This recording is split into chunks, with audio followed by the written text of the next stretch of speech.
اس کی مثال آپ یوں سمجھیں کہ اگر ایک مرغی کا انڈا ہے جس کے اندر بچہ بن گیا اور تھوڑی دیر میں وہ بچہ انڈے سے باہر نکلنے والا ہے، اب اس انڈے میں اس بچے کو کوئی جا کر کہے کہ تم تھوڑی دور میں ایک ایسی دنیا میں جاؤ گے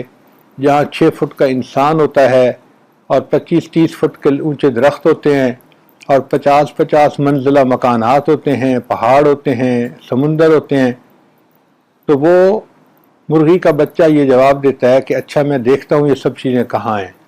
اب اگر وہ انڈے کے اندر رہ کر ان تمام چیزوں کو دیکھنا چاہے تو وہ نہیں دیکھ سکتا جب تک کہ انڈے سے وہ باہر نہیں آئے گا۔ اسی طرح اس دنیا میں رہتے ہوئے ہم چاہیں کہ ہم جنت اور جہنم کو دیکھ لیں تو ہم نہیں دیکھ سکتے،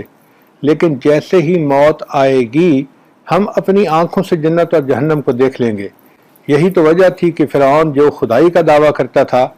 جب وہ مرنے لگا تو کہتا ہے آمنت برب موسیٰ و ہارون، میں موسیٰ اور ہارون کے رب پر ایمان لے آیا۔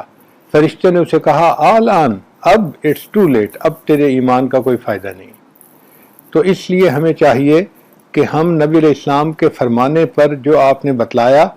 سب کچھ کو تسلیم کر لیں، اس کو ایمان کہتے ہیں اور اللہ کے ہاں اس کی بڑی قدر ہے۔